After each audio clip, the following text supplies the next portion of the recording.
Hi, this is Kara from the Special Needs Mom podcast. And this is Angela from Especially Organized, Sensible Solutions for Special Needs Moms. We have this heart for special needs moms. And so we thought, you know what, let's combine forces. And we have come up with what we're calling the Purge Party. And you can pretty much guess what it is. It's a party where we're going to come together and we're going to purge or, in general, accomplish a goal, a small goal together. So we have set this for January 27th, starting at 8 o'clock for my Pacific Coast people. Which means 11 o'clock for all of you on the East Coast. So this is an opportunity. If you have something on your to-do list that has just been stuck there and you are wanting to move it up on the list, you're wanting to tackle, maybe it's a space or an area of your home or a category in your home that has just needed a little time and attention. This is your opportunity for you to be online with us while you work and have access for us to help you answer your questions, help guide you, and just serve you for those 2 hours. Yeah, exactly. And I think you can tell like what we've designed is just this very high level of support for that project that you just haven't been able to tackle on your own. The thing that we are envisioning is that you get to leave this purge party feeling so accomplished because you did the thing. You started the year off getting that thing done that you were stuck on last year. And so it's a momentum builder, if you will. You can go ahead and sign up. We have a link ready for you. And we are offering this for $40 for the whole experience. Absolutely. And we hope you'll join us. I think it's going to be really fun. It's going to be a great group of moms of special needs kids. So we all get each other. We all have an understanding of what it's like to have something on our to-do list, but just we haven't been able to tackle it yet. So I hope that you will join us. We're super excited to bring this to you, and we are thrilled to work with you. All right. We'll see you all there.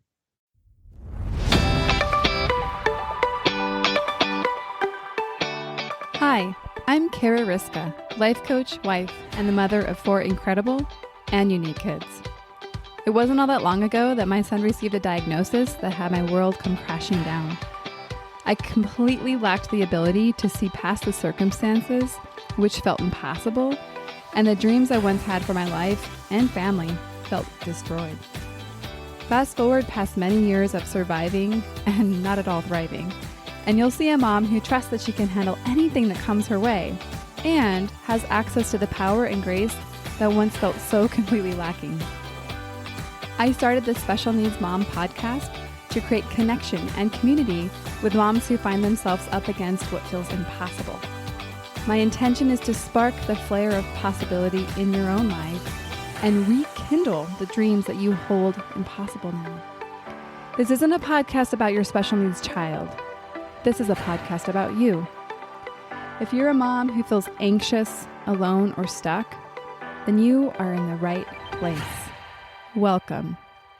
Well, hello there, and welcome back to the Special Needs Mom podcast. Today, our episode is an interview with the one and only Jessica Patay. Jessica is the founder of a specialty organization just for us called We Are Brave Together.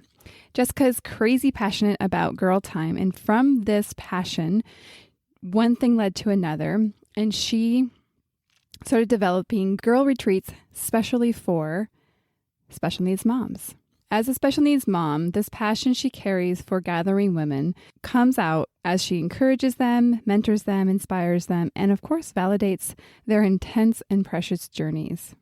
Her own experience as a special needs mom began in 2003 when her son, who's her second son, Ryan, was born and diagnosed with a rare genetic disorder. It's called Prader-Willi syndrome. Within 2 days of receiving this diagnosis, she received a phone call from a mentor mom from the Prader-Willi Foundation in California. Immediately, she felt the relief, knowing she was not alone. Thankfully, Ryan is sandwiched in the middle of 2 siblings, Luke and Kate, both fierce and loving cheerleaders and helpers to Ryan, and I'm sure Jessica too. If Jessica could show up on every mother's doorstep with flowers, wine, chocolate, and a gorgeous banner that says, "You are not alone," she absolutely would. I'm excited for you guys to get to know her, to hear the real life behind the scenes, what it's like to run this organization and to be still living. I'm going to say in the trenches as a special needs mom. Let's get started. Jessica, I am so excited to have this conversation with you. I was thinking about this earlier and it's like, I think we're now at friend level. We're not just acquaintance anymore. Over like our first meeting in person was right when we were kind of thinking about going into quarantine in March as a society. And I got to meet you in person because we were brave enough to still go out. We didn't realize what we were doing at that point. And Right. then we've met over Zoom a couple times. I've been on your podcast and we're here. So welcome, friend. Thank you, Kara. I'm so glad to be here. And I'm so glad we have crossed paths. That is one of the blessings, is all the great people that you do meet on this journey. I wholeheartedly agree. I think that's the thing that I'm loving so much about this podcast is the people that I've gotten to meet. It really just brings so much life to me. So why don't you tell our listeners a little bit about who you are as a special needs mom?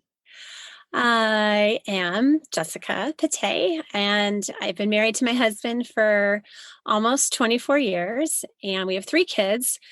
We are in the teenage plus stage. Luke is 20, and he's a sophomore in college. Ryan is my son with special needs, and he has a rare genetic disorder called Prader-Willi syndrome. And I have Kate, who is 15, a freshman in high school. And we knew actually when Ryan was born that something wasn't right. Maybe not exactly the first day, but definitely the second day. Everyone at the hospital was pointing out this and that. The first day, he just seemed like a sleepy newborn. He didn't cry. He didn't cry for food. He didn't wake for food. He was very sleepy. I do remember when he was born that he barely cried.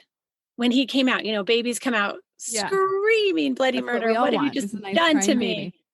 Yes. And he cried for maybe 10 seconds and stopped. And it stuck with me. And I thought, well, maybe I just got a really mellow newborn, which I did, but I didn't realize what was going on.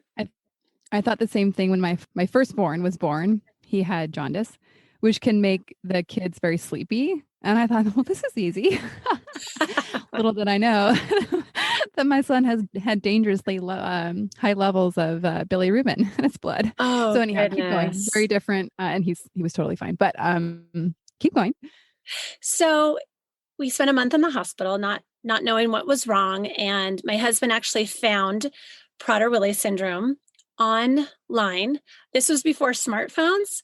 I'm dating myself. So I didn't look up anything at all that month because I literally lived in the hospital except for maybe 2 nights. And he asked the doctors to test for PWS. And they said, well, he doesn't really look like it. There is a look, but not as distinct as Down syndrome. Mm-hmm. And my husband said, well, test anyway. It's just a blood test. So when Ryan was 5 weeks old, we were home with a G-tube.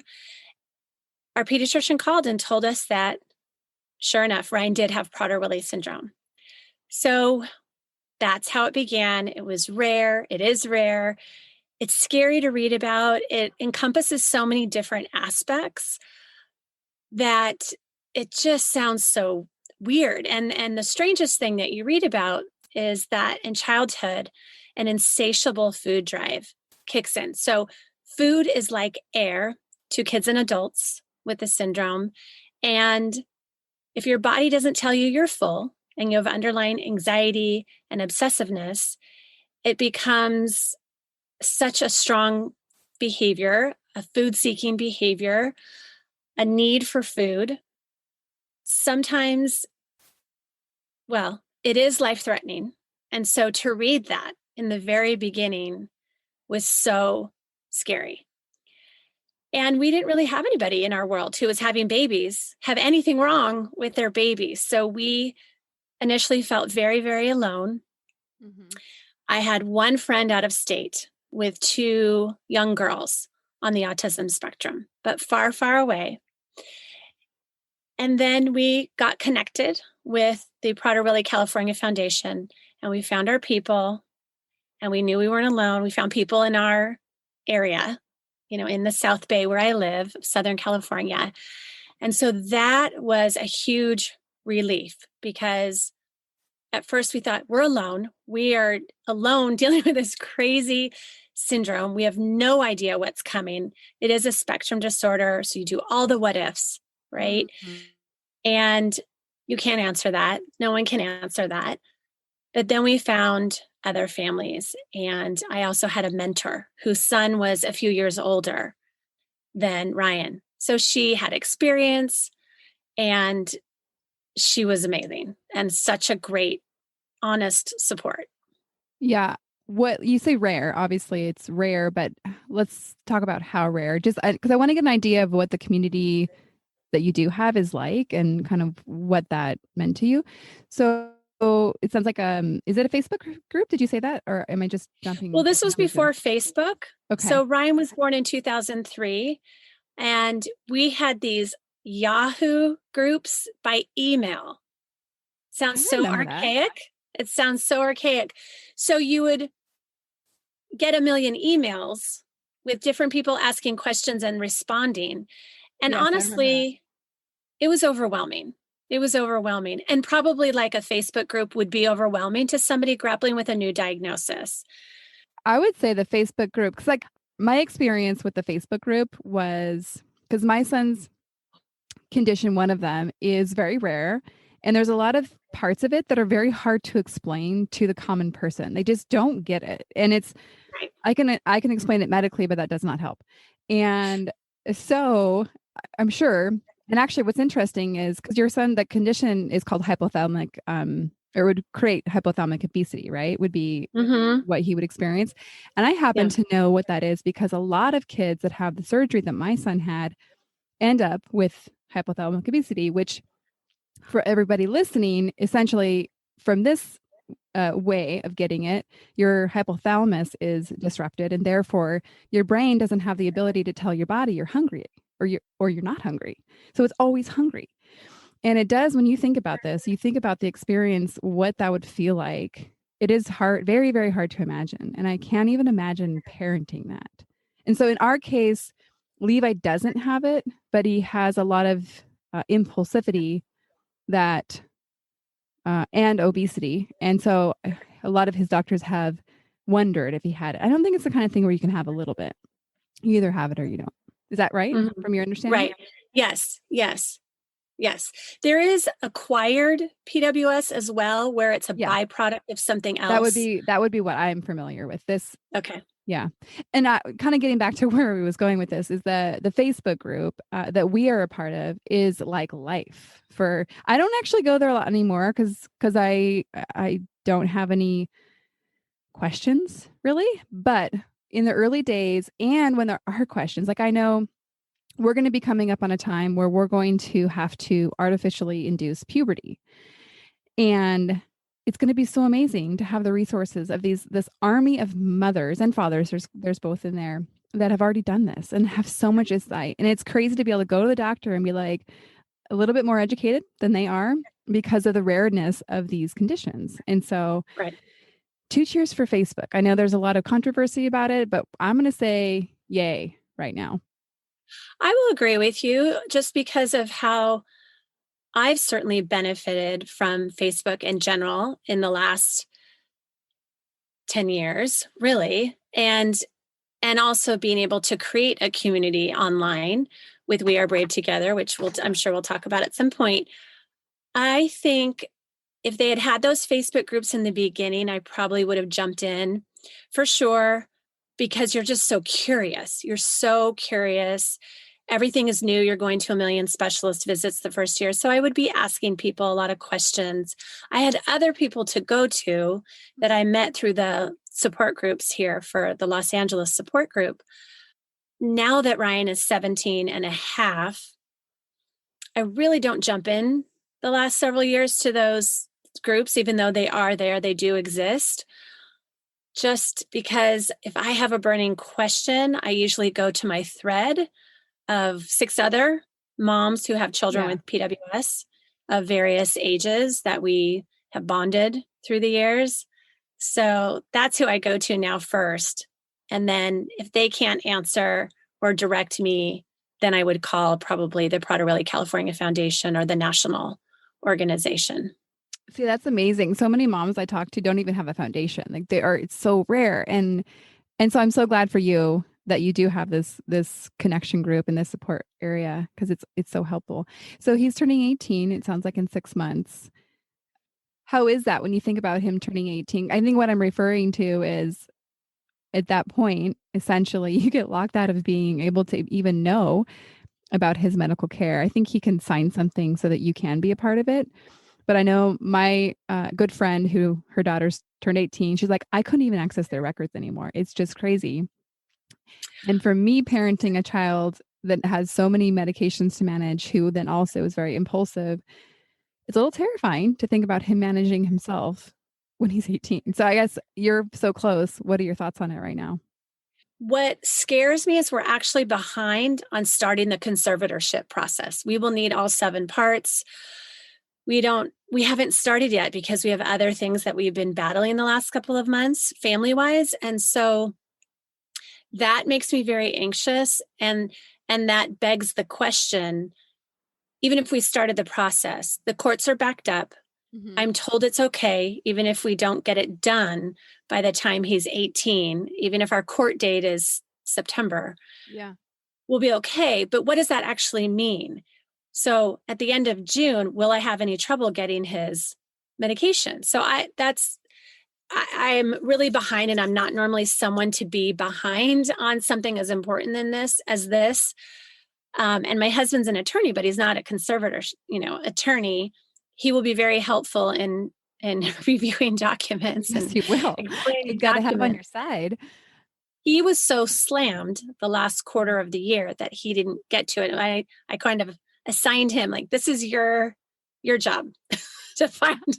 I have a list, but I want him to help. So it's a little nerve-wracking. One mom in our group who doesn't have a child with PWS, but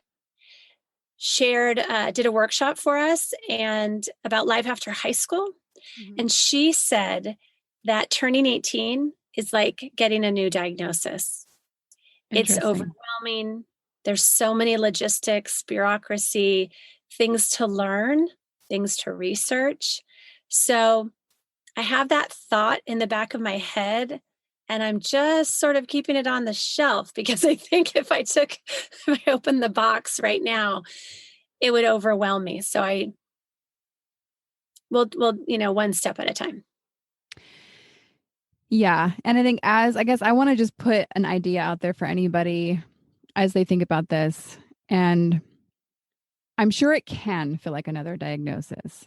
And I know my automatic way of approaching things is making them hard and complicated. And then, of course, avoiding them because who would want to do something hard and complicated? Right. But so much power is found in the way that we relate to something. And so I guess I just want to put that in there too. Like it maybe it's like getting a new diagnosis, but I guess I would say, does it have to be? And really kind of, I know in all of my life, exploring how things can still go on, but be through the lens of fun and play instead of through the lens of difficult or determined or kind of like this rigidity that I think is my like natural safety zone. And so I guess I just want to put that in there. And like, even for you, I was like, I don't know if this is your experience, but I sensed a little, like I can tell you're not the kind of person ever behind on anything. And so for you, like to be behind on this, like to like really just be so gentle with yourself and to realize like, it's okay. That's good. That's good. I do. Gentle with myself and gentle with my husband, who's been too busy to start the process. Yes. Yes. Yeah. We'll all get done. It will. That's the thing. It will get done. And so you talked a little bit about early diagnosis and days, but what's your life like now as you parent a 17-year-old that has the needs that he has? So fast forward to today, Brian is a junior in high school. He has always been in a special day class. He has always had a one-to-one since he entered the school district. He is not someone who's going to get their high school diploma. So he is academically and intellectually challenged and affected. the food drive has increased lately in intensity. For Ryan, I would say his food drive was a slow burn. Kara, like some families, they're locking their kitchen up when their kids are 3 or 4. Yeah, I've heard of that. Very common. Yeah. So, we were always waiting for the other shoe to drop. We could see a little bit of interest, but we just kept to a food schedule like we were trained. Mm-hmm. And we always planned ahead. We always talked ahead. I wasn't the mom who meal planned for the week. Once in a while, I would do the meal planning for the week. I want to be that mom so hard, and I try. It's like I do it real sloppy, and that's okay because it's working. Everyone's fed. We're never hungry. Right. But I want to be that mom that has that all figured out. Maybe I'll be there one day. Maybe. I don't Anyhow, know. keep going.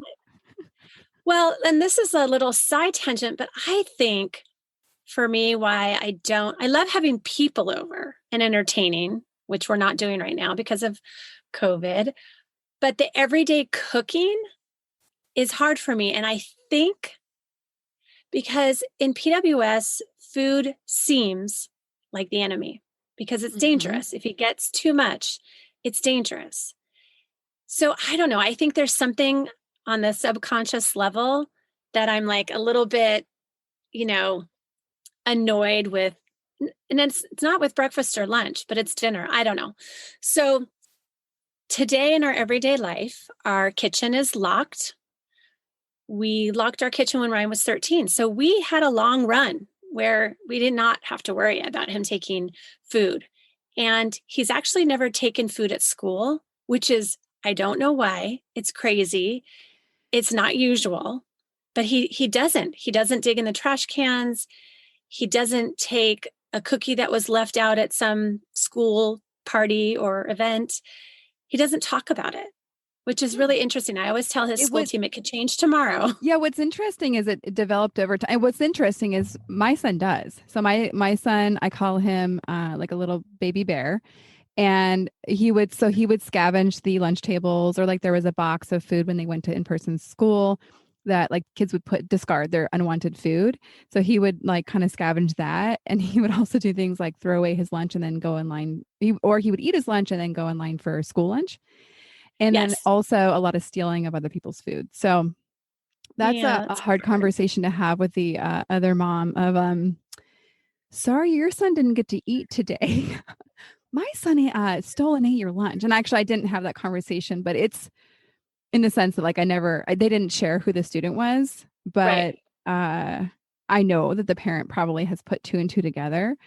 And it's a small community, which I do feel like they're so gracious with him, but it's still awkward for Dan and I, my husband and I, to figure out like, how do you navigate that? Like I'm laughing, but it's like, oh my gosh, like it's a tricky one. Anyhow, so you guys had a long, good run. Do you know why it switched on to be like a little bit more? I have no idea. I just think for him, it was just always a slow increase through the years. And then at 13, I can't remember the inciting incident before we locked the fridge. My husband might, but it was 13 summer when he was 13. And then the summer that he was 16, or the fall after he was 16, we had to become really vigilant, meaning don't go take a shower while the fridge is unlocked, where I used to be able to do that. I used to have it unlocked. I could run, take a shower, go to the bathroom, and he would never do anything. That changed. And then more recently, I was just writing about this today because I thought I should do a blog post because this is crazy. I'm exhausted from being so on. Yeah. We're on as moms caring for children with extra or extreme needs. We're on all the time. It feels like we're on all the time. And then I'm on watching the kitchen and making sure nobody leaves anything unlocked. And we're all here. So there's so much opportunity for someone to forget and walk away or be distracted. I can be distracted too, easily. Yeah. But so I feel this greater anxiety underlying because now if you set your coffee down and you're the one in the family who likes the sugary creamer, if you walk away, it's gone. Mm-hmm. My college son works at Jamba Juice, and so he always comes home with a smoothie. If he sets it down and walks away to go to the bathroom, it's gone.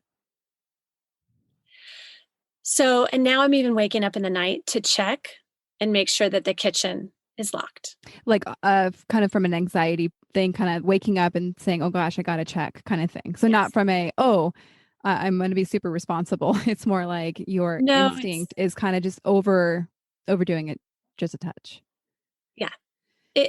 But the reason is I'm the first one up in the morning besides Ryan. And there are times I wake up and I see something unlocked and I'm, terrified because upset. you're thinking we got lucky this time. Right. But you don't know what's going to happen next time. And it's interesting. I want to just put this in there because I'm sure very few moms actually can relate specifically to the exact circumstance.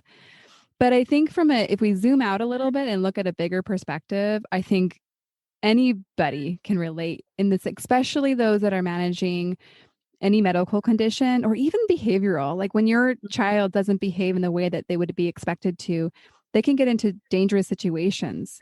And I think as moms of these kids, we're always on guard, like you said. And I know for myself, I think it was this morning, I was kind of just contemplating, like, how do I actually like not worry about him going to bed every night and and waking up? Like I really just have to say I just have to trust he's going to wake up because of the medical complexities that he has. Like sometimes he might not. And I think just like you said, having to be so vigilant, it does take a lot out of us. And I think this is the work that we are called to as moms so that we can nurture ourselves enough so that you can, well, it sounds like sleep as one. And Yes. that, I don't know. I mean, it's just incredible. Thank you for It sharing is so far. incredible. It really is what's all on our plates and in our minds and in our thoughts and in our concerns. It's a lot. So yes, we do have to nurture ourselves. We do have to take care of ourselves. And what I'm realizing for me is that I have to find some new ways. I run like you twice a week, committed no matter what, get up in the dark, meet my running buddies. Oh, I want running buddies. Although I Oh, have to say, I may want both because I'd have maybe to. So I run twice a week, and I love that time. Like it's like my favorite time, and I might not even like running that much. I just like that being alone. No, I like running too. But the idea of running with buddies sounds great. But I don't know if I want to give up my alone time. Anyhow, back to what you're saying. You're saying you might need so I more. have that. I've always run. I've been writing in a gratitude journal. I do take breaks. I do let myself indulge in Netflix, which is just comfort. It's not true self-care. But I'm finding that I need to find something new to help. The level of stress that I'm dealing with now with COVID, with isolation, and with Ryan's increased food drive in the last couple of weeks, it's just been crazy, crazy. So I would say before the last couple of weeks, well, no, still, his anxiety has been harder through the years than the food drive. We definitely avoid restaurants with him. Again, pre-COVID, just think pre-COVID, normal life. I was We going would to ask avoid, you actually, so like buffets for our family or like imagine, your son's rugby team. So in your case, Luke's rugby team or sports team has an end of the year banquet. The whole family goes, and then there's a whole huge table of cookies. That for us resulted in our son nearly flipping up the table that we're sitting at because he came back from the buffet literally with a plate full of cookies. We were trying to kind of help him modify because he would have then eaten all said cookies. And he got so mad he almost like tipped the table up. So you just avoid these things, or how do you handle this? yes, we have hired sitters for years and we avoid. Okay. Because in that case, essentially, it would be like asking him not to breathe. Exactly. And then it's just not worth it. In the earlier years, we could take him and watch him and it would be fine at a party, at a gathering, multifamily get together. It's just gotten harder in the last 5 years. So we, as much as possible, avoid those types of gatherings with him. We get a sitter, we leave him behind. Holidays are hard. So we host a lot because I can just swoop everything and put it away and everybody understands. But when you're at somebody else's house, Yeah. I don't want to be controlling it. But I'm asking my sister-in-law, can we put some of this away? Or, my stepmom or whoever is hosting something. And that's hard. So I would rather host and be able to kind of have control of it. The other thing that's been altered for 5 years is we don't take trips as a family together. His anxiety gets so high, he becomes insecure, like we're actually not going to feed him, which logically doesn't make sense because he's never missed a meal or a snack in his entire life. I always plan ahead, always. So I never say, oh, well, we're going to be in the car after your doctor appointment, so you will just have to wait. Sorry, we'll skip snack today. Never. I would never do that. He can't do it. It's an impossibility. And then you're just triggering a meltdown because you're taking away his air. Yeah. And how is that for you, saying no to family trips and essentially leaving part of your family away when you go out to other social engagements?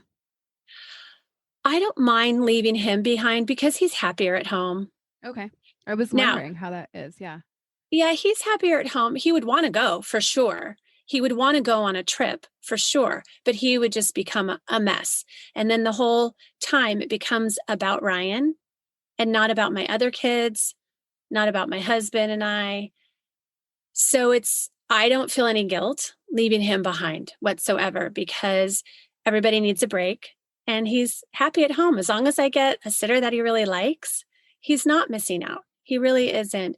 I would say I do mourn our inability to be able to go somewhere as a family, assuming he would be easy on a family trip.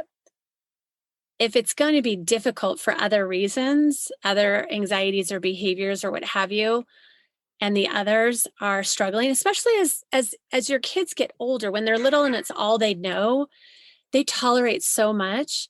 And I would say Luke and Kate are amazing siblings, but when they get older, it's a lot harder on them. And I'm sensitive to that.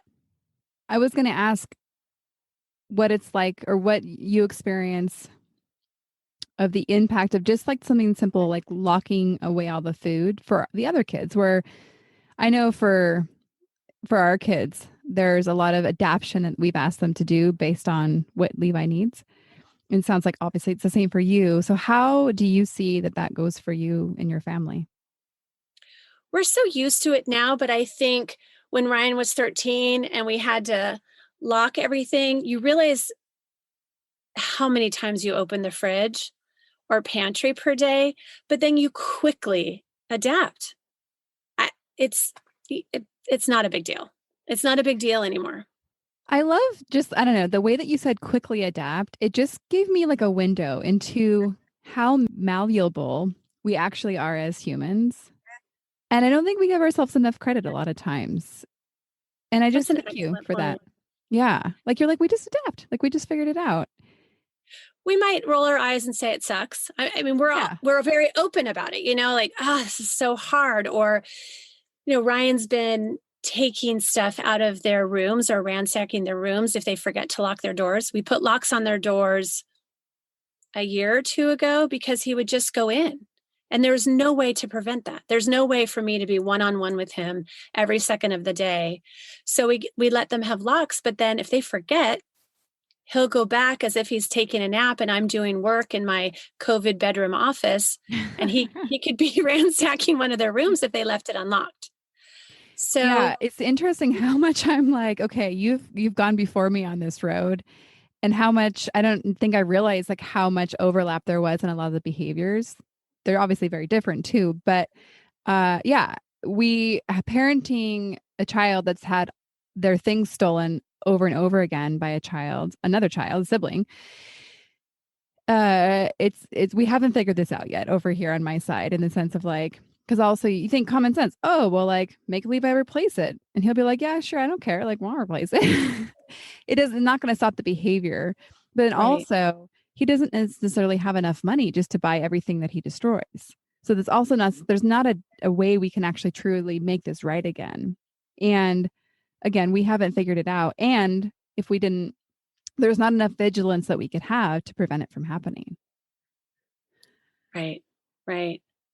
I think when it happens and your other kids are mad or disappointed, validate, validate, validate. Yeah. I think we did that mostly, but I think we also, without realizing it, also had unrealistic expectations that they shouldn't get mad. Well, he can't help it. Just let it go. That's not a fair expectation whatsoever. And I mean, in typical neurotypical siblings, bug each other, take each other's things. I used to take my sister's clothes without asking when we were teenagers. It's just what siblings do, but it doesn't mean that you have to expect them not to ever be upset with their brother or sister with special needs because they've done something. Yeah, no, that's I think a really good point. And this is where I feel so thankful to have, I guess, started the journey of figuring out how to have emotional balance in adulthood prior to my kids getting old enough to actually have to employ this. And I think for me, like the triggering event was, Levi getting sick and needing everything he did, that I was clearly aware that I did not have this like grasp of how to process emotions. And I think, like you're saying, like we can't expect our kids not to get mad. And because it is in actually, as you say that, I probably expect the same thing where I'm like, we can't be mad about what we know like is going to happen. Like why waste it? Like I think I look at it like why waste energy being mad about something that was very predictable and not a surprise and something we can't change. But they're also Mhm. kids. And so I think what I wanted to get at is like allowing and guiding a child to experience anger and like not like I know my model of anger when I was growing up was like anger is bad and dangerous and we should definitely not experience that. Like probably angry people are like something's wrong with them. And so for me growing up, anger was not acceptable. And so when I had a lot of anger about what was happening in my life, it took a long time to figure out how to give myself permission to be angry and to be all the way angry and not to be like pretty angry. And so thanks for like kind of putting that in there as far as kind of what you were expecting that wasn't realistic. Cause I think it makes perfect sense in our adult brains. It does. It does. It does. So everyday life is it can be complicated. It can be intense. I feel like as a family we walk on eggshells. And then also at the same time, Ryan is so sweet and caring and compassionate and blows my mind sometimes with his questions or his really kind, mature statements. And I need to hold on to that more than the parts that are really hard. But I'm human and I'm working on that. Thank you for putting that in there as well. What would you like if you were looking back at yourself in the early days? What would you, or like maybe what would you tell a younger mom from where you're at with having your kids be a little bit older? On an inspirational level, I would say something beautiful can really come out of this story. And so expect it and look for it. That sounds so lofty. It doesn't. And It actually gave me the chills hmm, because I think coming from you, I think if it came from somebody that didn't just tell us about what their day to day life looks like, then it could sound very lofty. But I think coming from you, knowing that like you have lived this, it really it doesn't, and it actually was very moving. oh, thank you. And I really mean it. I really mean that. I would have never thought that. I think I was mature enough at 33 when I had Ryan to know that growth comes out of pain for sure. But I don't think I knew all the great things that would happen and the dreams I would dream because I had Orion in my life. On a practical level, I would say to moms early in their journey with young children is to get family therapy if you can. It's not something we did. Certainly, Chris and I would go to counseling when we needed it. I went on my own as I worked through a lot of anger and grief and resentment, years ago. But we didn't do family therapy. And I wish we would have started before the kids got to an age where they said, I don't want to. And you can't really make your teens go. I feel like, so my oldest is 13. And so I feel like I'm tasting this teenager thing. And I could see that we're not there at that point. I think I could still make them, but I could see how that time might be ending. Family therapy. Well, that is I think really without the child who is the one with special needs, I think for everybody else to go, to share their real feelings and to watch as family dynamics develop as a byproduct of having a special needs child in the family. I would, because even though you might be really intentional and involved as a parent, as a couple, Chris and I both together, we're a team. He's involved. It's not just all on me. Things still develop. There are family myths that develop in the minds of your children. There are dynamics that develop that maybe this is an unrealistic expectation, but maybe some of that would have not developed had we been in family therapy. I don't know. Maybe we don't know the answer to that, right? But I think what we do know is that nobody ever regrets getting more help or more support. And early in the podcast, I think on my first episode, the mom shared about the idea of being over supported. And I know that all my life, it's like I've always tried to get by with like just barely enough of anything. And too much was just a waste. I'm like this with time, right? I'm like, I don't want to be too early. I'd rather be a little bit late because I don't want to waste time. And and that's my default. It's actually not what feels best for me when I take a look, a step back. And so I think that's how I could look at it. And, as you say about the family therapy, I'm like, wow, I could see how that could be so valuable. Because especially, as the mom and dad, in our case, it's like, we're right here, we're living it. And so there's going to be things that we miss, even if we're fantastic parents, even if we were therapists ourselves. The value of getting outside input, somebody else looking in and supporting, I think that's very brilliant. So I'm really glad you shared that. Thanks. You mentioned that one of the beauties in having Orion was that you have dreams that you might not have had you not had him. I'd love to hear a little bit about some of those dreams. I think I started dreaming. I always wanted things to do outside the family that felt purposeful and fulfilling. I always made time for girls' trips and girl time. And my husband was really supportive of that. And I would ask for it, and he always supported it. And I also loved the community that I developed in the world of special needs, whether that was other moms who had children with PWS or within our school district. And it was so incredibly valuable to have other people in your life that get it, even though our stories are different. Yeah. There's a common bond, there's an invisible thread that ties us together because we've been through these war stories involving our children with extra needs. So because I love my girl time and I love girls' trips, my best friend and I started doing these fluffy girlfriends retreats in 2012.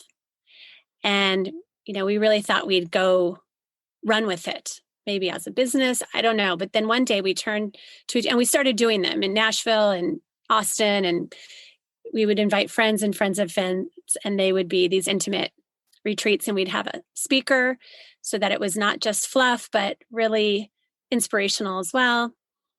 But one day we turned to each other and said, where could we really meet a need with this? And we both said, moms who are caring for children with special needs. They need a break. They need a retreat. They need to have it accessible.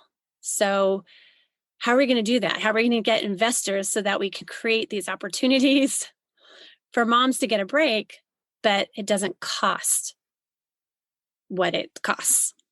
So we started dreaming together and came up with the name We Are Brave Together, because both of us were completely simpatico about the power of girlfriends and how we have so much to give and offer and empower each other with when we leave all the junk behind. And we had truly experienced that, both of us. She did not go on to co-found We Are Brave Together with me, but she pushed me out of the nest and said, yes, you can do this. Yes, you must do this. You have to do this. And so I dreamed about starting an organization where I could create opportunities for community and connection and much needed respite. And you didn't just dream, you did. I mean, this is incredible. Tell us a little bit more about We Are Brave Together. I know it has been a wonderful resource for me, and I would love to share this with this entire community as well. Thank you. So we launched in 2017. It's been about 3.5 years. We had a business card and a logo. We didn't have a website. We didn't have our nonprofit status, but we just had to launch. We had to start. We launched the summer party. We had 60 moms show up to my backyard, which definitely solidified the need. And so we went from there, hosting support groups and retreats. And then we did get our nonprofit status and a website and get fully going. It's been amazing to see the response, because the need is so strong for moms to come together and to learn from one another and to be strengthened by numbers, to be 100% themselves without anybody judging them for their feelings or venting. And we all celebrate together when there's a triumph, when a milestone is reached, or when you get what you need from your state agency or your school district that you've fought so hard for your child. We celebrate together. So what it looks like pre-COVID, what it looked like pre-COVID was we were offering support groups, workshops, and retreats in person. And then COVID hit almost a year ago. So we had to pivot like everybody else in the world, and everything has been virtual until restrictions lift. So now we have Zoom support groups. We have satellite support groups in other cities and states. And that's how we met, because we launched San Diego, and we're growing and growing and growing. We have almost 1,150 moms nationwide now, and even some from outside the United States. And we're all just waiting for restrictions to lift so we can have a retreat and get together, and just the magic pixie dust that happens when you are in the physical presence of other people who get it. It's transformative. It's comforting. So we definitely miss that. Zoom is not the same, but we're offering it until the restrictions lift, and probably even after, because there are moms who can't leave their life. So how do we inspire them, organically mentor them, give them resources? So we'll continue to do some things virtually for sure. And one thing that was exciting, which you already know about, is that we launched a podcast in the middle of all of this, which was a dream, another dream. And I was paralyzed by getting started, paralyzed by the whole process. And then it happened. And here we are. Well, what's funny is, okay, when I met you, I would have already had my podcast as a dream. And I know I was planning to launch it. My original launch date was like February or a year ago. And I launched it actually in September 10th. So I know at the time that I met you, which was around March, you was like, yeah, maybe one day. And it was very much like still a dream. And so that I know when I all of a sudden saw that you had launched and you had all these episodes, I was like, she did it. She did it like a boss. Thank you. Thank you. You know, what was funny is recently something popped up on Facebook, when those Facebook memories come up. Yeah. And I had posted I don't remember what year, but probably 2010 or 2012 or something like that. I have all these dreams and I need somebody to co-execute these dreams with me. I have so many dreams, things I want to do. And honestly, I credit the people who supported me and jumped out of the nest with me. And my husband is definitely one of those. This would not even be possible if he weren't as supportive as he is. And just other people who loved our mission and came on my board, or people who currently come on the board or volunteer to help. It's really amazing to see what transpires when you step out and take a chance. Definitely. I think it's amazing to see what you've created in this. I think you said 3.5 years. And I think it's clear that this is just a little baby organization now, and it's going to be soon into adolescence. And like you said, the need is great. And so I'm so glad that I don't know if you think the same thing, but I do see more and more different avenues, like different podcasts and different groups like this. I do see more coming online for the special needs mom community, which makes me so happy, because for a very long time, it feels like it was a very dry desert of anything that I was really actually interested in or excited about. True. True. I do. It's very inspiring to see a lot of different organizations rising up. So if any of you are out there and you have something you're doing, let us know, because we share within We Are Brave together. It is not a competition. I will share your podcast. I will share everyone's podcast. I will share other nonprofits who are supporting moms or what have you, because we're all shining a light. We all have enough space to work and to help others and serve others, and we're not taking away from one another. So if anyone's listening, you have something you're doing, you want me to share with the moms of We Are Brave together, then I'm happy to do that. You are a true light in this space. And I mean, I've seen you over and over again on the different emails, sharing different moms' stories, highlighting their kind of the spotlight of different moms. And very true, what you say is that you have a true abundance mentality, that you have an ability to lead people, not in being in competition, but being unified in one. And I think you're like an amazing beacon of light for people, not just in this community, but just in general. Like, what if every business or organization founder led from this? And I really just want to acknowledge you for that, and just to being such a light. And so, like, I know that I've watched people like, wow, this woman is just like giving it all away. And like, she is working her tail off just so she can support this community. And it is truly awe-inspiring. And I know it's really touched me in my personal life. So thank you. Thank you so much. It's everything to me. And I'm so grateful to have such a purposeful and meaningful and joyful outlet and focus in the midst of this pandemic. I think if I had nothing outside family life and household chores, I don't know what kind of mindset I would be in.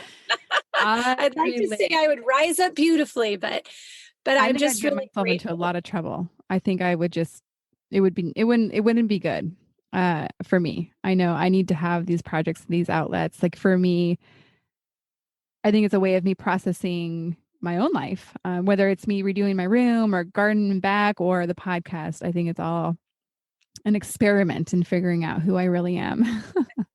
I love that. Yes. So true. So true. And I feel like I have like a million more questions I prepared to ask you, but I want to make sure we keep the episode at a decent length. Any last words as we wrap up the episode?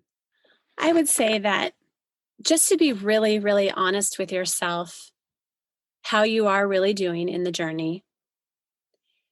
Be aware of what you need and be specific and explicit with what you need and ask for it. You do not need to be a martyr mom and forget or squash your own needs. I think moms do this And then moms with children with extra needs, which take up a lot of time and energy, really put themselves last. I know it's audacious to say, but you, the caregiver, are the most important person, because if you go down, the whole ship goes down. So honor your needs, honor your heart, honor your emotions. Yes, gratitude will save you, but don't squash your feelings. Feel your feelings, work through it. And if you're stuck in any sadness or anger or resentment, then find a mentor or a therapist or a life coach and get unstuck, because it won't serve you and you deserve it. Ooh, I like that last part, that you deserve it, because a lot of us come up against that. Jessica, those words were spoken from a true expert of what it looks like to be a special needs mom. And here's the thing about these expert moms is it doesn't mean it always looks pretty, right? Like, I like how you laugh. You're like, I don't know about that. But no, truly, the grace in which you invite people to this, again, knowing it comes from a mom who's walked every bit of that journey and is continuing to walk in an unknown place. I just really thank you for sharing your heart with us and sharing your wisdom and sharing your entire organization. And of course, we'll have links for every way to contact you available. And you're available on Instagram at We Are Brave Together, right? And Facebook, We Are Brave Together. Just Google We Are Brave Together, and you will find her anywhere you go. But all the notes, all the quick links will be in the show notes. And again, I just thank you so much for being here tonight. Thank you. Oh, hey there, moms. Before we totally wrap up this episode, I wanted to wrap up letting you know about an offer that I have going on right now. I know that each of you are coming with totally unique circumstances. For some of you, it's managing the unending physical and managing the medical needs of your child. And for others of you, it's managing the behavioral challenge, especially magnified by distance learning right now. I know that this can leave you feeling so alone and stuck, and so frustrated and even hopeless. I know some of you that I talk to are really starting to deal with some resentment because it feels like the challenges that your child are bringing you, I feel like it's kind of in conflict with you actually having a life that you love. And I know it can feel impossible to actually find peace and enjoyment in your life with all of these challenges. I know in my early years, this is how it felt for me as a special needs mom. And for this reason, I actually have created a special offer for my podcast listeners. It's the Path to Peace process, that I have a one-on-one consultation where I walk you through this process and really just get a chance to teach you some of the concepts that will open your eyes to the possibility that is in your own life. I know that if I had this available to me in my earlier years, that I would be running and not walking to sign up. All you need to do to sign up is to go to the show notes of this episode. There'll be a link and you'll just send me a quick note and we'll find a time to meet together. I can't wait to hear from you. One more thing before we officially wrap up this show. Sometimes when I'm listening to podcasts, I have the experience of wanting more. I'm listening at the very end thinking, I sure wish that episode didn't end.